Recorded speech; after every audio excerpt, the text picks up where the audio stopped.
Okay, everybody, we are going to start our share out. Really good work at every table. Seemed like there was a lot being talked about.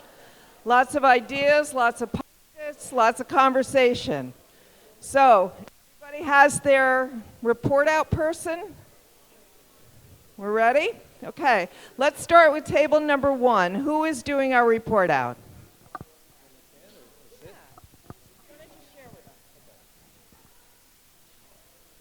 Hello, everyone. I was at table 1. We were talking about the playground, and a big determining factor for us will be what the final height will be. We did look at the having the wall in front of the playground, and I think that had a lot of negative feedback because maybe it would block the view from parents in the park and outside the park. We considered changing River Terrace to one-way, and possibly raising the sidewalk a little bit so it won't, it'll raise up the sidewalk and keep the view unobstructed as opposed to a 6-foot wall. In regards to the lily pond, we felt that the wall is very much used by kids and dogs along as a climbing, and we wanted to make sure that that is in consideration.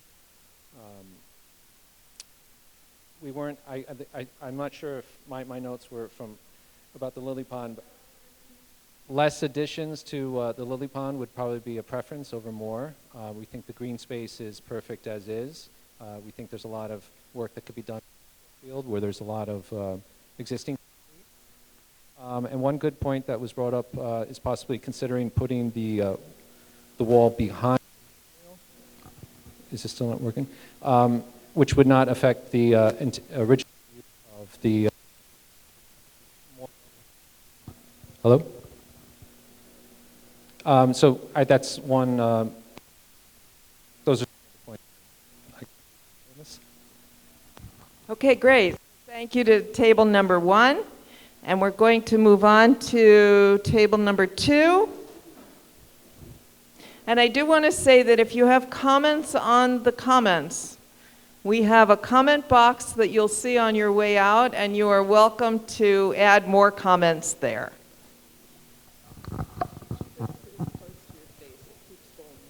Sounds good. So I'm Dan from table 2. For reach 3, I think there's a consensus that there didn't seem to be any good solution, and the wall looks to be kind of obstructively high. It'll have an impact on people in the ground floor apartments looking over on it. And we talked about having a deployable wall. It seemed to be obstructively expensive. We all agreed that the playground should be on the wall should be on the east side or the street side of the playground, so the playground is integrated into the park. And then, and we also agreed that if we had to sacrifice trees, it should be. If we had to sacrifice trees, it should be the trees on the street side, not on the river side of the playground. And then for reach 4, we wanted to note, everybody wanted to keep there's a ledge that's on the pond, kind of offers an accessibility to the pond, especially for kids, and wanted to make sure that was preserved. If possible, while all this construction is going on, we wanted to note that it's preferable to stagger construction so that the swath of the park is not under construction at the same time. And then one of the elements of the duck pond that we wanted to make sure was preserved was the moving water, just for the sense of peace that that sound brings. We wanted to make sure it was would still be there in any new construction of the pond. Thank you. Thank you. I think this is great. I mean, I hope you all are enjoying hearing your neighbors' inputs. Certainly am. Group 3.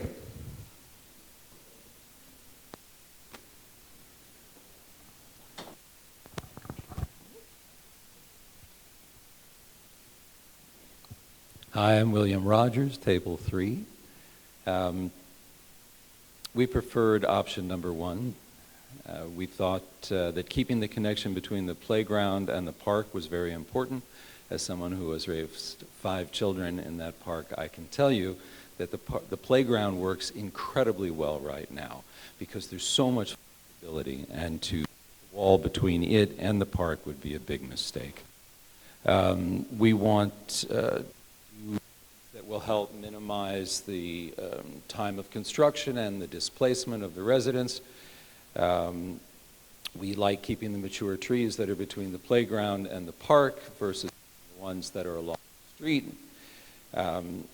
We thought it might be worth studying the feasibility of extending the existing wall because we like its style. We didn't really like the orange thing in the picture, no offense. We realize it's just conceptual.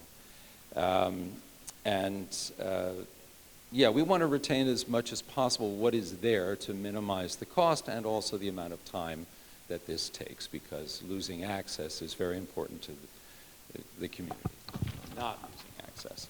And then on reach number 4, maybe I'll just leave. Can everybody hear me? No, you can't. Can you hear me now? You're right there and you can't hear me. Can you guys hear me? No. All right. Okay. Let's hope it keeps working. Reach number 4, we liked option 3. We liked the berm. We thought it was elegant. We liked where it appeared in other places already along the river, further north up by Pier 40. We liked that it didn't have a gate. We thought that the aesthetic was functionally better than the other ones. We liked the flow because it moved along the promenade, which is the way that the people moved. We're concerned about narrowing the pathway right by the river because there's so much traffic that goes along there between all the bicyclists and the prams and everybody else. We thought it was more attractive from the Irish Hunger Memorial because they all blocked the view. We thought that the edge of the pond should be widened, just as somebody else just mentioned, because all the little kids sit on it. We also hoped that they would stagger construction to minimize the time that access to the edge is completely taken away. And we also wanted somebody to look a little bit, though, at the depth of the pond, not the actual depth, but from east to west versus from north to south, because we liked the attenuated pond, but we wondered, well, would the ducks still be attracted to it? Fair enough. How about table 4?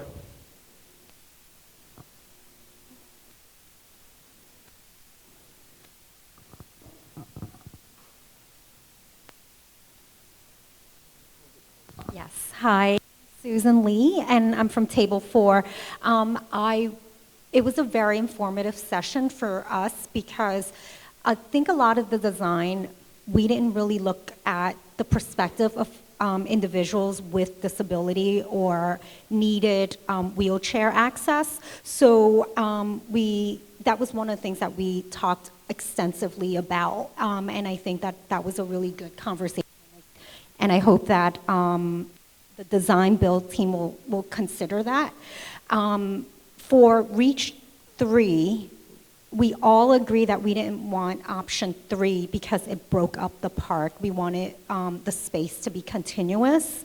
There were concerns with, I think it was maybe option 1, that there's a double wall and there might be debris that get in between the wall, and how will that be cleaned or maintained?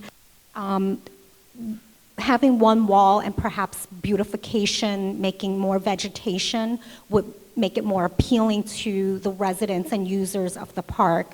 And I think that we all kind of like option 1 in a way because we can get rid of the placard cars that park that park on River Terrace Drive. So I think that we all kind of liked option 1. For Reach 4, one of the things that, and we spent a lot of time talking about accessibility. For option 1, we talked about would there be grooves because of the sliding flood, and that might be an issue for someone with strollers or with wheelchairs. And if there were, let's say, a plank to cover it, it might also be prohibitive for someone with wheelchair that can slide sideways. So we were thinking about, it's a high traffic area, so that might be something that the design build team should consider. We really like option 3, like everyone else, because it's more of a natural environment. It eliminates all the gates, and it incorporates the natural feature. We were also kind of talking about the size of the pond, perhaps the depth, like I think was it Dan or someone talked about from east and west. That was something that our team talked about. But I think 2 and 3 really gave the design team space to reimagine what the lily pond can look like.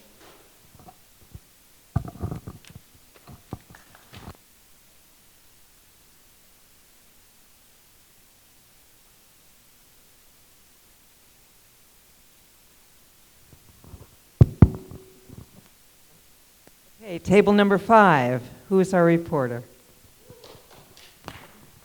Thank you. I'm Peyton from table number 5. I'll share some of our feedback for Reach 3. Priority is really minimizing closure of public parks and the playgrounds. That being said, if the preference is if it is a more engaging design, that a longer construction period to make these more beautiful public parks and playgrounds, that's acceptable. For the playground, option 3, our group did not like. It was a longer construction period, and the wall cuts off views from the park.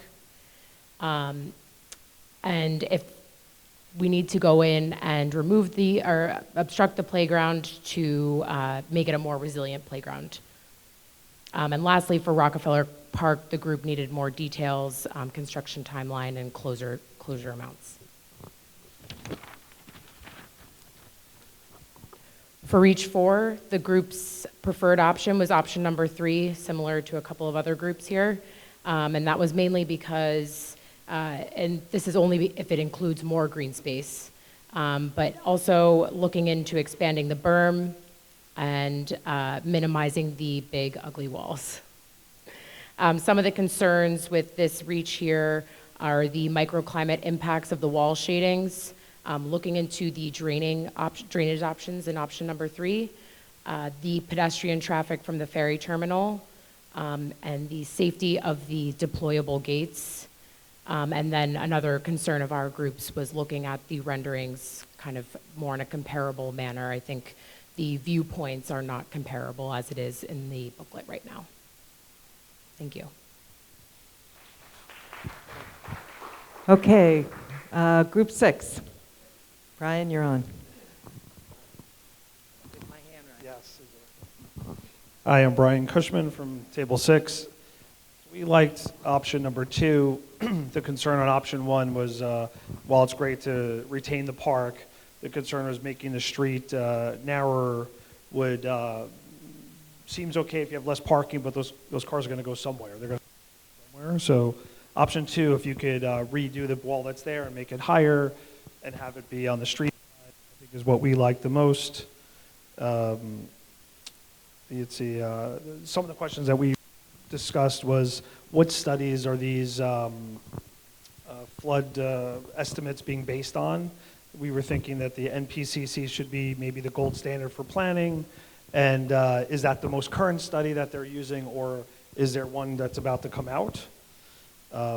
In Reach 4, I guess we like probably 2 and 3 the best. Everyone seemed to like the berms to hide the walls a bit. There was some concern about the traffic, how narrow it is around, since you're making spaces a little bit more narrow. If you did do option 2, the idea of the wall that's in front of the pond, putting a little step platform so kids can step. Right now it's see-through, so it'd be great to have like a little step so people can step up to it and look down at the pond. Let's see. There was concerns that, there's a diverse group of people using this space in the community, so it's important to look at accessibility and circulation and movement.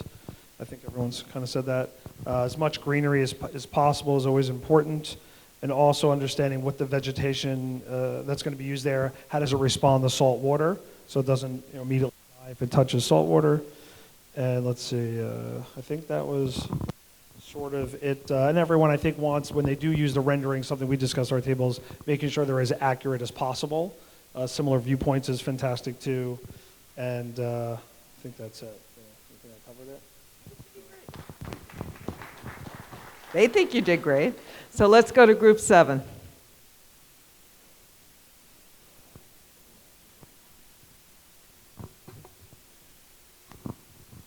Hi, I'm Jamie from table 7.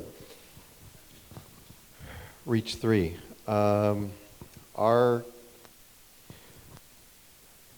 To premise this, we definitely need a lot more details about the process and the cost before we can truly weigh in, but we found that these drawings were very, very helpful to have level-headed, constructive conversations about the design and the impact. Prior to this, it's been very conceptual with very little information, and I think it raised the ire of many people. So this is a very constructive way to proceed. Number 1, minimize disruption to the playground or work really fast. Option 1 is preferred. We definitely do not like option 3 like everybody else. We don't want to bring it into the city. We want to keep it in the park. And we also want to minimize disruption to the lawn, but we do want the lawn to be healthy and to be able to withstand any kind of saltwater event. Concerned about the source of funds, we'd like to know that when we're making a selection, it's going to be less costly, potentially, and less impact to the residents on taxes. Preserve public parking and loading and unloading along the residential side of River Terrace. So if the sidewalk is widened, because we did like option 1, which widens the sidewalk, we'd rather give away the placards and keep public parking. And also the visual character of sight lines that exist in the park, the view down Chamber Street, the tree canopy, all of those elements, the character of the park. We want to preserve the character of the park, but if we can improve it, we'd like that. Reach 4, we've got ferry terminal concerns. We did hear today that it is not possible because of the Department of the Transportation Department to move the ferry terminal north. So we'd like confirmation about that. But obviously it's still the pollution concerns, the noise concerns, the vibration concerns. You know, if the ferry terminal can't move north, will Brookfield absorb some of the burden of moving this terminal? We understand that there's cooling intake pipes for the whole Brookfield development. Would they be willing to reroute those into North Cove? As far as the duck pond, we do like option 3, the new design. We feel that will beautify the park. And we were lucky to have Sarah, who works in the park daily, to make our enjoyment of it that much better. So we really valued her input and appreciate her being here tonight. So the opportunity to increase landscaping and beautify. Thank you. Thank you. Okay, Tammy. Table 8.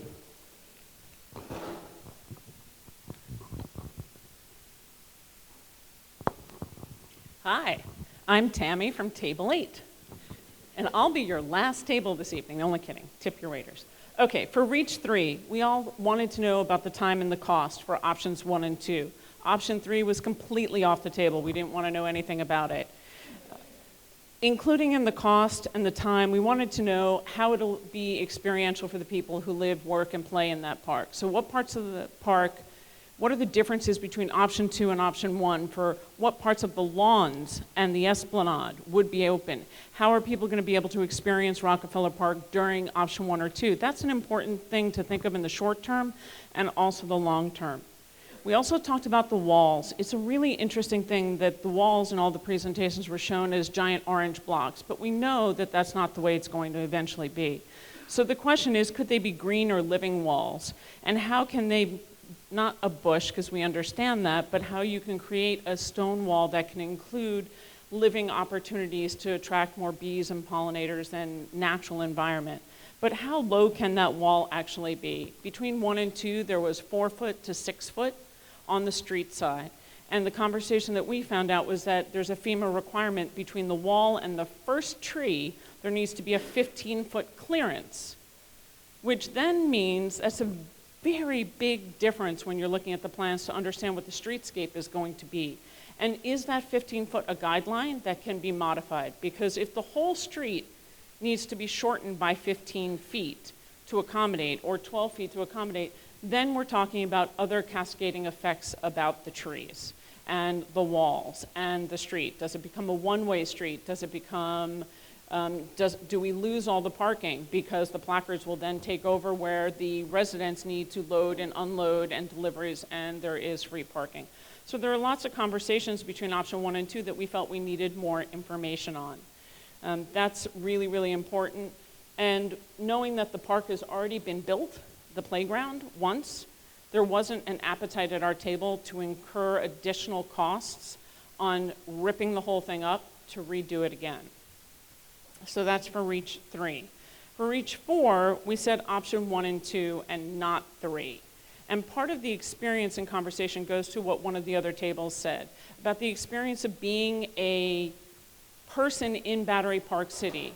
If you have ever come across somebody looking for the ferry, when you looked at option 3, you can't see the sky, you can't see the trees, you can't see the skyline of Jersey, nor the water. So it just looks like a giant wall. It's beautiful, don't get me wrong, the berm was gorgeous. We love the green, which is what gave us the idea that we'd like to see all the walls, again, not be orange, but be a living wall of some kind. We said don't touch the lily pond. We like option 1 and 2, but we want to know, we're not in total agreement. We like the lily pond. We want to see the lily pond. So we didn't like necessarily walling off the lily pond. Why can't the walls go against the mercantile exchange like they're doing at the Jewish Heritage Museum? So why do we need to build new walls in the park versus building the wall against the building? We had already heard as residents that there was some appetite or interest from the Battery Park City Authority about the last remaining plot of land that is now a grassland. So why can't we pull that conversation inland a little bit more and leave the park a little bit more natural? How is the pedestrian experience going to be? We want to make sure that people feel like they're in Battery Park City, that you get a sense that this is a community that's been built by the water, that you can see the Jersey skyline. You can see the water at some point. The walls are located so high that you can't, which means we were actually looking for more gates and less wall. And we were looking to have an understanding of what's going to happen with the dock. Because although Brookfield has intake pipes there, the dock has floated south when it first started. So what engineering solutions can be had to ensure that the dock does not go further north? It either stays in place or moves south temporarily. And when it moves back north, we need to truly take a look because the usage of that dock is not maxed. So all of the reaches in terms of the treatments in 1 and 2 didn't really show pedestrian flow to the level that we'd like to see it. We want to make sure that people who come off the subways or come off a bus and are at the corner of Vesey and walking down, that they should be able to actually see through to the water to understand that there's a ferry terminal there, instead of wandering through the neighborhood lost. No amount of signage can replace the fact that we live on the water. We all chose to come here, and part of the most beautiful things about Battery Park City is that you can see the skylines of Jersey. We don't live there, but we do like seeing the skyline. You can see the sunsets, and you can see the water. And finding a way to balance those two is incredibly important. Thank you. Thank you, Tammy. All right, well, we did a lot of work here tonight, and we are going to collect all of this and organize it and collate it and then send it to our project team. Before we close tonight, I wanted to see if someone from Battery Park City would like to thank the community for their participation. Thank you for your participation. We hope to see you at upcoming community engagement sessions. Thanks again for your input and feedback, and have a great night.